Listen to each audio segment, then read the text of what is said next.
கோமதி, மீனா 2 பேருமே சேர்ந்து பேசிகிட்டு இருக்காங்க. இங்கே பாரு மீனா, அவங்க அம்மா வீட்டுக்கு போனால் கண்டிப்பாக அவங்க ஏதாவது ஒன்று பேசுவாங்க. எனக்கு ரொம்ப கோவம் வரும். அதனால் அவங்க வீட்டுக்கு போய் தங்கமயில பார்க்க வேண்டாம். ஏதாவது ஒரு இடத்துக்கு வர சொல்லு. நம்ம போய் பார்த்து பேசிட்டு வந்துடலாம் அப்படின்னு கோமதி சொல்கிறாங்க.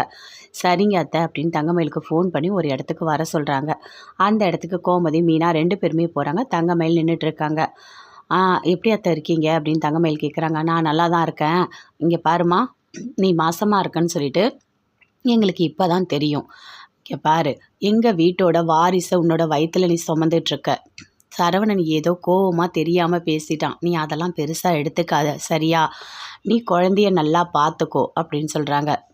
இங்கே பாருமா, நான் உன்னை வந்துட்டு ஏதோ கோவத்தில் நிறைய பேசிட்டேன். நீ அதெல்லாம் மனசில் வச்சுட்டு என்கிட்ட பேசாமல் இருக்காத, சரியா? எனக்கு இதெல்லாம் தெரியாது. சரவணன் இவ்வளோ மோசமாக பேசினாலாம் எனக்கு தெரியாது. நான் அவனை திட்டிட்டேன், சரியா? அப்படின்னு சொல்கிறாங்க. என்ன செக்கப்லாம் போறியா? குழந்தை எப்படி இருக்குது அப்படின்னு கேட்குறாங்க கோமதி. அத்தை, செக்கப்புக்கெலாம் நான் போயிட்டு தான் இருக்கேன். குழந்தை நல்லா தான் இருக்குது. நான் பார்த்துக்கிறேன், நீங்கள் கவலைப்படாதீங்க அப்படின்னு தங்கமயில் சொல்கிறாங்க. இங்கே பாரு, உனக்கு என்னெல்லாம் பிடிக்குமோ அதெல்லாம் சாப்பிடு. அது மட்டும் இல்லை, 3 மாதத்துக்கு வாமிட் வந்துகிட்டே இருக்கும். எந்த சாப்பிட்டாலும் வயிற்றில் தங்கவே தங்காது. அதுக்காக நீ பசியோடு இருக்கக்கூடாது. அந்த நேரத்தில் உனக்கு ஏதாவது ஒன்று பிடிக்கும், அதை நீ சாப்பிட்ணும், புரியுதா? ஜாக்கிரதையாக இரு, வாமிட் வந்துகிட்டே இருக்கும். இதெல்லாம் நீ கொஞ்சம் பார்க்கணும் அப்படின்னு சொல்கிறாங்க. உனக்கு பிடிச்சது ஏதாவது என்கிட்ட சொல்லு, நான் உனக்கு செஞ்சு கொடுக்குறேன், சரியா? நீ எதையுமே கேட்காம அமைதியாலாம் இருக்காத, சரியா? நான் இருக்கேன் அப்படின்னு கோமதி சொல்கிறாங்க.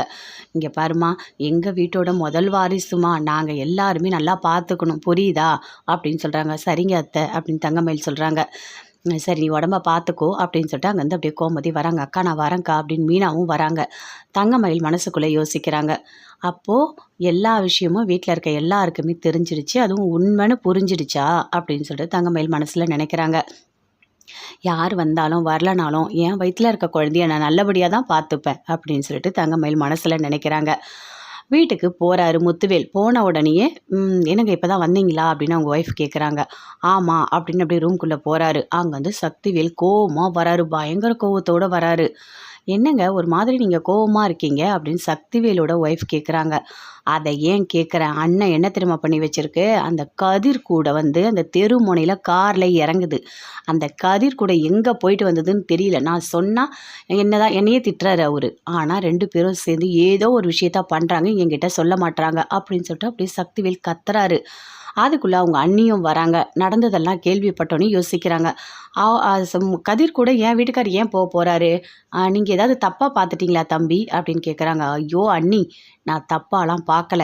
அண்ணன் இறங்கி வெளியே போகிறத நான் பார்த்தா அந்த கதிர்கிட்ட போய் நான் கேட்டேன், எதுக்காக எங்கள் அண்ணனை கூட்டிகிட்டு போனேன், என்ன பிளான் போட்டிருக்கேன்னு நான் கேட்டேன். ஆனால் அவன் எதுவுமே சொல்லவே இல்லை அப்படின்னு சொல்லிட்டு சக்திவேல் பயங்கரமாக கத்துறாரு. உடனே முத்துவேல் வராரு. அண்ணே, நீ எதுக்காக அந்த கதிர் கூட போன சொல்லு அப்படின்னு கேட்குறாரு. இங்கே பாரு, ஒரு முக்கியமான விஷயமா தான் நான் போனேன் அப்படின்னு சொல்கிறாரு. என்ன முக்கியமான விஷயம்? எதனா ஒன்று என்னை கூட்டிகிட்டு போக வேண்டியதானே, எதுக்கு அவன் கூட போனேன், நீ உண்மையை சொல்லு அப்படின்னு சக்திவேல் கேட்குறாரு.